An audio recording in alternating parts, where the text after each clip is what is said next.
Welcome to this episode of Mainline Connect. I'm Jennifer Lynn Robinson, and my guest today is Audra Fine, who's the owner of Deconstruct a Living. Welcome, Audra. Hi, thanks for having me. Thanks for being here. Deconstruct a Living, for those that are not aware, and we'll learn a lot more about Deconstruct a Living during our interview, is a wonderful store right here located in Wayne on Lancaster Avenue, and thank you for being here.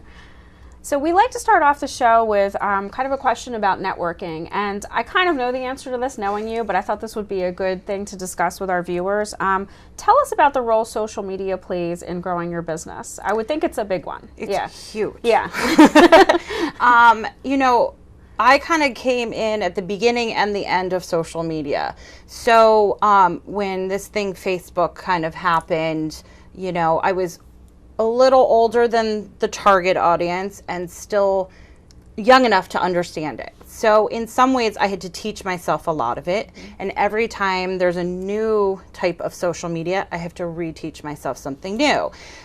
So it's been a really big learning process in that way. And then at the same, it's totally opened up a huge avenue for business to business contact, business customer contact, people virtual shop on it. So in one way that print advertising was starting to fade out for a brick and mortar type of store. Okay. So what was going to be kind of the next step for you to get out there, be personal, have customer service, someone to get to know you without coming into the store, but also bring people in. So that's why it's huge, because there are people out there that definitely look at my social media a lot that I don't know.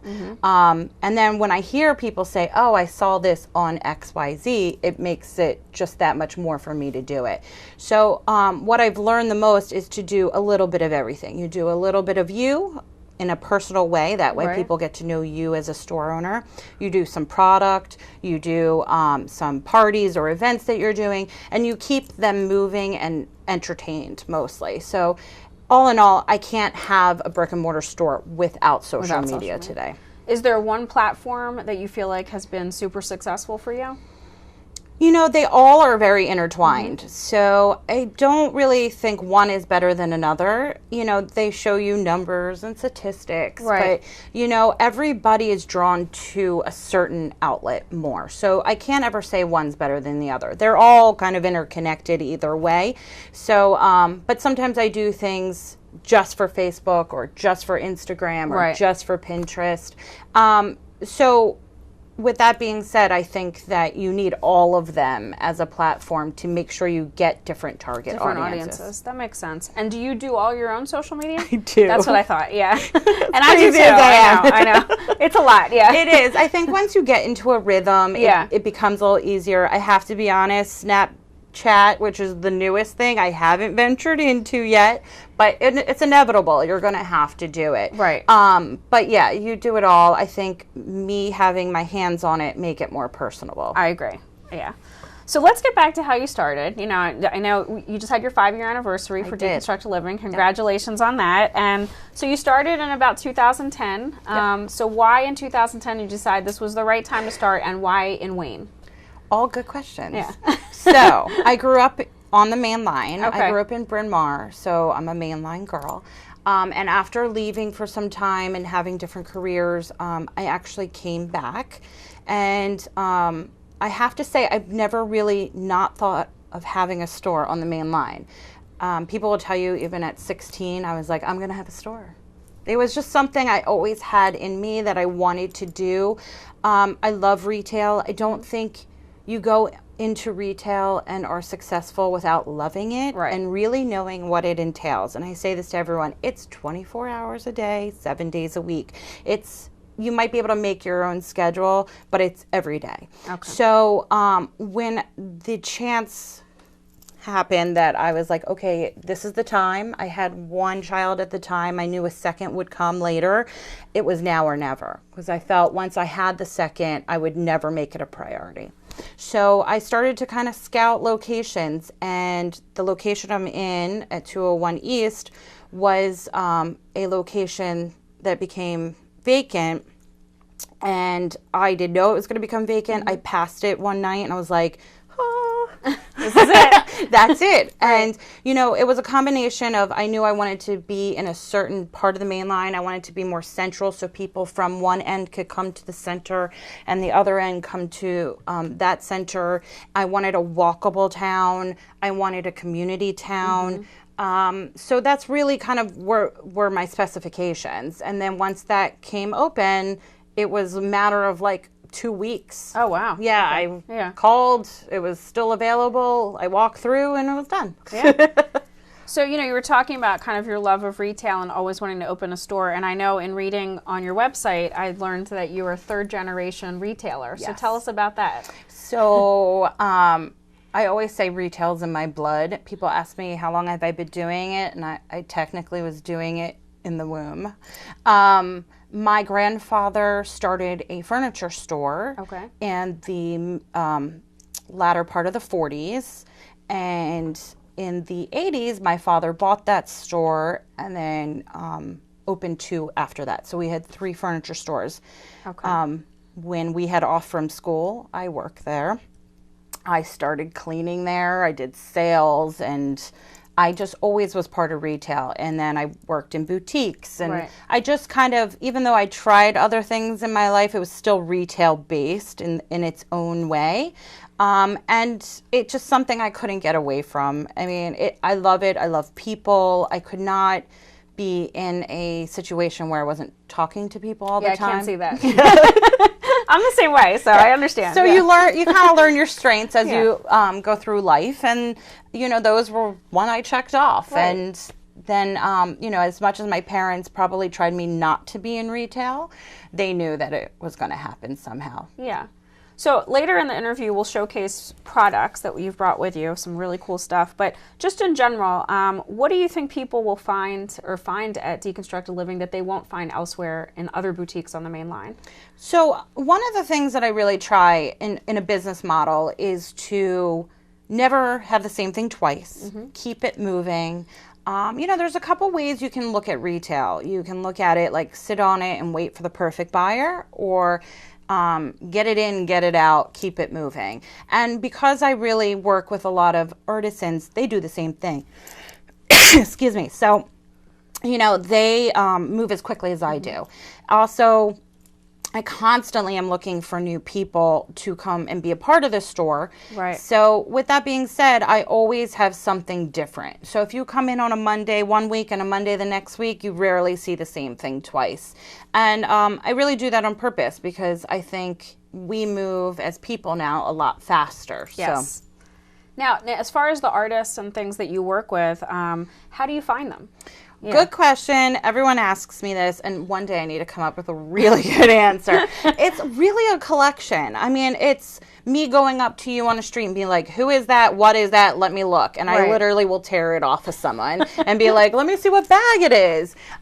It's me just keeping my eyes open, social media, on Instagram, seeing like the smaller person trying to make their voice heard, which is essentially what I do too.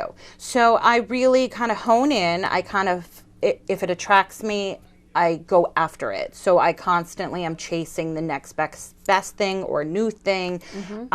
Some people come to me too. And then I have customers who are always telling me, you have to check this person out. I saw them here, and it could be all the way in California, and they tell me about it. So it's really a collection of how I find it, and my ultimate goal is just for it to be the right fit for the store in terms of the person making it and the person buying it. Okay, yeah. Would you say you have a target client? Yeah, I definitely do. Though it's never a mold. It usually is broken pretty easily.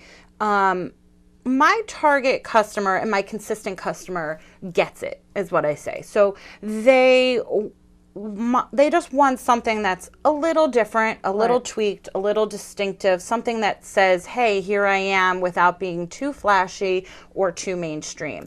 I would say a lot of people walk into my store, my interior spaces, and they're like, she's not from here, because it's not what you see on a typical store or in a big box store.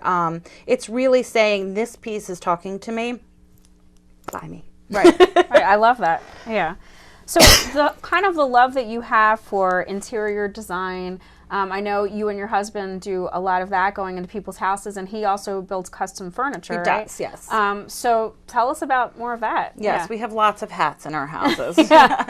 We basically like I was saying, through your life, you learn things. And I always had a furniture background. I was a clothing buyer for a while, hence why my boutique is an all boutique at this point. And we have fashion and jewelry and men and women accessories and furniture. So being exposed to furniture, I went into the family business for 9 years and ran them. And at that point, I worked more into getting into interior decorating. And it was... I always say I've always been dimensional. I might not be an artist with paint or sculpture, but I am three-dimensional. I love little unexpected details. And so I honed that craft while I was in that environment. So when I was ready to branch off into the store, it was a natural fit to have my interior decorating business follow me within the store. And really, I can't have one without the other. They attract people from both ends, and people who walk in and get the store often will be like, this is what I want. I want, the simplicity, clean lines with a pop of funk, or I want farmhouse chic. And, that's really, I don't do certain things. I stick to what I love because I think it comes out. And all my interiors are joint ventures. When I leave, it's their house, not my house. So I want everybody on board. I like everybody to be a part of the situation that's happening. I would never make a decision without them.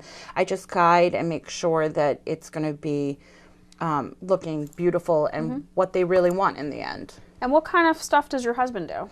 So he makes reclaimed furniture out of an old barn, which is part of our barn chic or farmhouse chic, whatever you want to call it. He takes old barn beams, floors, anything he can really get his hands on, and makes tables and pieces of furniture, consoles, shelves, so on and so forth. And he does work with a lot of my clients and customers to get them exactly what they want. He'll go and get a bunch of wood and present it and, go over design, and him and his partner do a fabulous job in keeping its integrity, but keeping it functional, which is always our theme. Okay, cool. So what about your whole love for everything that's kind of vintage and reclaimed? Where does that come from? So in terms of vintage, I've always been attracted to it. My mom always had vintage pieces. She always would look for vintage pieces. She would put it in with her fine jewelry. She would wear it on her own. Hats, bags. She had tons of vintage bags. So I kind of always had it in front of me. And then as I grew into a woman, I always went into those places, finding, particularly my thing was old coats. Okay. I have a bit of a coat thing. So I would always look for old coats and pieces of jewelry, clip-ons, which I have on now. Yeah, I love those. And so I kind of always was attracted to it. And I never took on the whole vintage. I never wear all vintage, but I wear vintage within my outfit or ensemble to kind of make it mine. And that transitions very nicely into my next question, which was about your personal style. Like, I love your personal style, and I love that you mix it up. Like, you'll wear something designer with something vintage. So where does all that stem from? It seems like maybe some of it from your mom, right? Yes, definitely. I mean, I definitely have women in my life who had distinct style. My grandmother, you could always hear her coming down the hall. She had always had lots of jewelry that made sounds. Right. So you always knew she was coming. And even to this day, we all kind of laugh about it. If I wear something loud, they would say, oh, my mom would love that piece. And my mom, too, like, she had her very own style. No matter what other people were doing, if she was drawn to it, she would do it. So she encouraged it a lot, and both of them encouraged it a lot. Like, if I wanted to wear something totally crazy, they'd say, sure, maybe if we do a really big statement piece here, let's tone it down here. And she definitely molded it that way, but I've also taken it to the level I wanted. growing up, you know, as an adult, my mom's always saying, I never knew you really loved jewelry as much as you did. And I said, you know, it's funny. I think I just never found anything I really loved. Right. And that, again, the story is things that I could never find. Yeah. So I'm a big fan of taking something that's designer to something that is more mainstream and mixing it up. I don't think you have to spend a lot on your whole outfit. I've never thought that, and that's why my price ranges from anywhere from $15 to $100 plus in the store, because you really don't need all of it. You can just have someone who can guide you and mix and match it, and, you know, really create your own aesthetic. Yeah, that's great. So we talked a little bit about the fact that you just celebrated your 5th anniversary of the store, and I would like to hear what is the best and worst part of running a storefront business, which I'm sure you have a lot to say about. I do. All in all, I love it, obviously, because I'm still there. The worst part is really, which I mentioned before, it's 24/7. Right. And, you know, with a family, you have to learn to turn it off. And when I worked in my family business, I learned that pretty quick, because we could go over to my family's house and talk business, which you shouldn't do. So, you know, that, and if I'm on vacation, stuff happens. A water heater breaks. A customer is, you know, needing my assistance. You know, you can't be there all the time. You want to be there all the time. Right. So that is the good and the bad of it. But really, the good outweighs it all the time. I love the interaction. I love constantly changing it up. I love seeing people. I love making people happy, ultimately. So how do you set some boundaries? Like, for example, let's say you were on vacation and there's a customer that really feels like she needs you personally at that moment. Maybe it's not a situation that seems as imperative to you and you're enjoying a family vacation. Do you put boundaries on that? Do you set away messages? Do you not return calls on vacation? Or do you still kind of handle all of it? I always kind of handle it. You know, I always want them to go through certain motions. You know, call the manager who might be a local. If they really have to have me, then I say I can call them at this time. Okay. They'll, you know, or I'll be back. Can they wait? If they can't, you know, 15 minutes out of my day isn't crazy. Right. If they really feel that they need it. So, you know, it is a give and take. If I'm really doing something at that moment I can't, then they'll just have to wait. Most people understand. Most people understand. Yeah, there's always a few. There's always a few. So one of the things I wanted to talk about a little was you did this recent collaboration in the winter with Table Tours, which, if people aren't familiar with, is this great concept of progressive dinners on the main line. And in the winter, they worked with a local restaurant in Havertown called Kettle and kind of took over the restaurant as a pop-up dinner, a few pop-up dinners, and you did kind of the decor for it, right? Yeah. So, like anything, when you're networking, you never burn a bridge. I learned that early.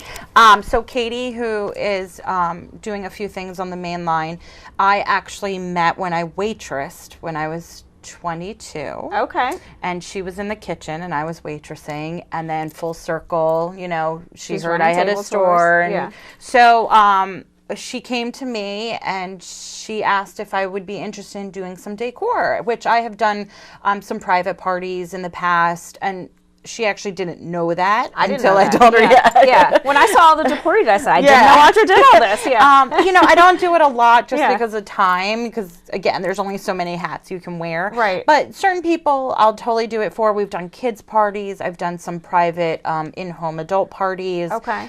Where I just set the tablescape, kind of set the motion of where people should flow in a party. So she came to me and she's like, would this be of interest? I said, totally. I mean, without even a thought, one, because I love her and we have a history, and two, because I just think, if anything, it keeps me motivated in a creative way. I never stick to a box. So, you know, who knows what happens from it. So it was fun to do. It was fun to see everyone's reaction and the transformation of something that was bare bones into something intimate. So I'm always open to it. I never say no. I'm wondering if there's anywhere people can go, because I saw the pictures when the event happened, or the few events happened, on Facebook, and really I was just totally wowed by what you did. Is there anywhere people can go to kind of look at that, if they're looking maybe to have something similar done for a party? I always post stuff, social media, into Pinterest, into folders, in Howls. I have a Howls account, so you can see my interior and party decor. So really, and then always you can contact me by email and I can send you pictures of stuff I do. I'm very reachable. I answer all emails. So. Yes, you do. Yeah. So what about kind of what's in the works for Deconstructed Living in 2016? Anything new and exciting that you're trying to do? Yeah, always. You're always pushing it and always trying to be creative. We have some events coming up. We've been doing some private shopping parties where people come in with a group of 10 friends. We give them noshes, drinks. They get a discount. And it's a way for women to get together with their friends and just have like fun. Like a fun girls' night out. Exactly. Yeah. So we have those throughout. You can always contact me for those events. We have a Busy Mamas event coming up. And then we're also planning, which no one really knows about yet. Exclusive. Yes, the first. So we're doing kind of a uplifting women in business event at the store. And we're going to have other local women business owners, stylists, business, all come to the store, and it's about taking from everyone to create your personal style, and the personal stylist will help you. So it's not about competition. It's really about us sharing people and customers and business and really uplifting each other. And I think it's really important to do that. I think any business owner really sees the value in that. It's not about cornering a market. It's about really saying, go down here, they can really help you. And that is a big event that we're working on, hopefully for the spring. So it will be on the soon. We'll put out everything we can into press releases and invites and evites and all of the things that it needs to do. And hopefully it will become something that we do regularly, because I do, like I said, think that it's a need for women in business and small business owners. Yeah, I mean, I love that. I think, you said pretty much every business owner would realize this is a good thing. I actually don't agree. I think there's a lot of people who are still sort of that mindset. I don't want to work with my competition. Why would I talk to them? So I kind of love the idea that not only is it about collaboration and not competition, but then it's about women. Because, it's so I think it's a great idea. I hope it becomes a regular thing. Me too. I love it. I think it's important that, and I do agree, there are people that definitely don't think that. It's a different mindset. And I think social media has really shown that you can share. And, if you get a boho chic top with me, then I want to say, go to this person. They can get you a great bag. It will complement each other, because we can't do it all and we can't have it all. And I want that customer to really feel comfortable going in my store and in someone else's store. Yeah.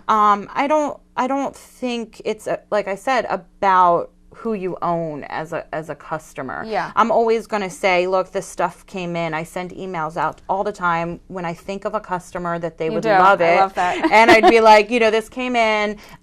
Here's a picture. I hope to see you soon. And that's part of the customer service that you have to have today. So I hope that they look at the event as something fun to do, get some personal styling tips from me and from other business owners, and, show that we can really do it. Yeah, I mean, to me, you have such a cool aesthetic in the store, and it's not mainstream, but I think one of the things that I love about you and I think has made you really successful is everything you're talking about with the customer service. It really is that personal touch. You really get to know your customers, and you really care about them, and you really look for things that will make them happy. I do. I have a crazy memory with what people buy. Right. I don't know. It's always been like that. Like, I can remember what people buy 3 years ago. I might not know your name, but I remember what you buy.